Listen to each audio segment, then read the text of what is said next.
Welcome to Mint.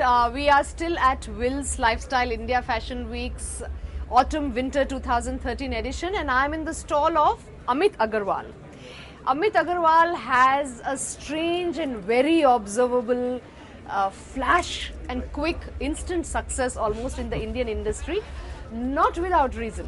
A few years back, he was creative director of a label called Morph. Today, Amit is not only out on his own but has bagged some of the most coveted awards for young designers.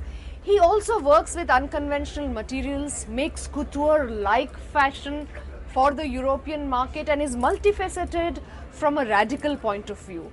The reason that I am in Amit's stall is to try and decode what helped him gain this fast, almost instantaneous success.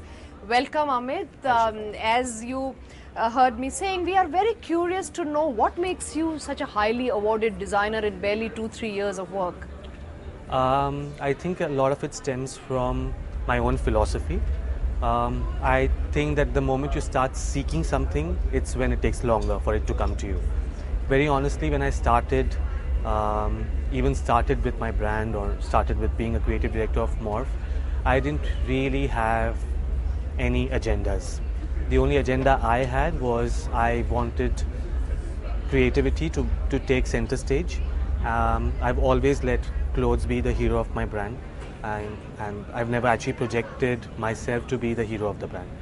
And I think in that lay the whole feeling of letting it loose, letting it free. And I think things just come to you when you're not really seeking for it. That's what I always believe in. Right. And maybe that's what happened. So you have 4 awards, 5 awards to your credit already. Yes. Is it 4 or 5? I don't really remember, but yes, around 4 or 5. Yes.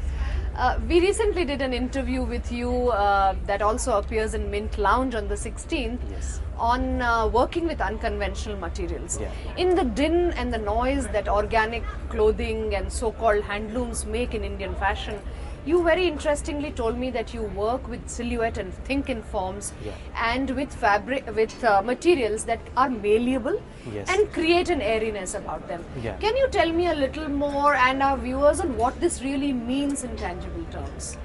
Firstly, I mean, if you talk about how the whole world is moving towards organic and vis-a-vis my work, I think I've never really sat down to, like I said, I've never really sat down to categorize the kind of work that I'm doing. I am a strong believer of beauty. I think finally, if something appeals to you because of its beauty, the purpose of making something is solved. And in that, and also because my family is a family of engineers. So I think that whole, I still have that feeling of molding something because I've seen my father doing it since I was a kid. Right. And I didn't really realize till the time I actually dived into it that my core lies in making something which is industrial or more structural or molded. But at the same time, I never let the feeling of what a woman actually feels like go away from the clothes. Right. So even there's a lot of shape or structure to the clothes, it's never a feeling of non-woman-like or non-lady-like. Right. So that's what I think gives a great and contrast. What for instance is this? What have you used here? I use this very fine hand cut. We actually cut every strip by hand so that it Right. Structures the body as per the specifications of the sketch. Right. And this time we've treated it with a very finely hand done lace, Right. which almost gives a feeling of fur. Because Yeah. again, we were showing fall winter. So Yeah. that whole feeling of molding fur Right. in a garment like that. So these are the kind of pieces that must be, do they really attract more buyers in Europe where you do sell and exhibit considerably? I think Shefalee right now the time is such that there is an excess of creativity happening all over the globe. Right. And it's not consciously that I've tried to make something different, Yeah. but I've just, like I said, I've just stuck to what I believe in. Right. And in that probably came up something that when a person looks at it, they know that it's my signature style. Yeah. I try to keep on evolving it every single season, and it has found its markets. So it's not typically Indian, yet it is made by an Indian. Is that how the world in Paris, in your Pret fairs, views you? How are you seen?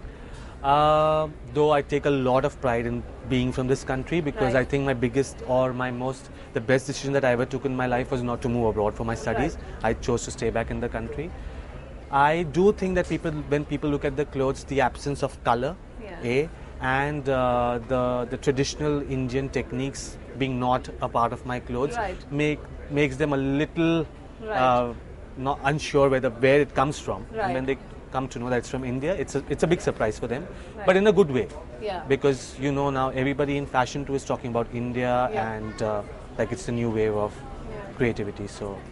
Lastly, very, very strategically, you told me that the Amit Aggarwal woman Yes.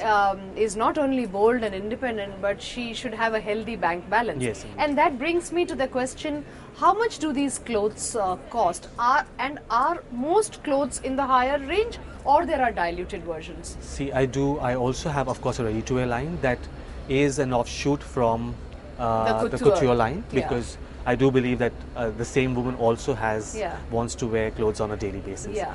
So, but besides that, because I treat it like couture, there is a lot of R&D that goes Right. from my studio's end to Right. making something like that. Right. And I'm not really doing volumes out of one single style. Yeah. And that's never been the Yeah. aim of the brand. Right. So yes, it is on the higher side. It is priced like couture because Right. it's treated like couture. Right. And And that is 1.7 lakhs almost, is it? yes, it is. It is. We will end on that very grand note. Thank you very much and hope to see you again with another It story. was a pleasure speaking with you. Thank you.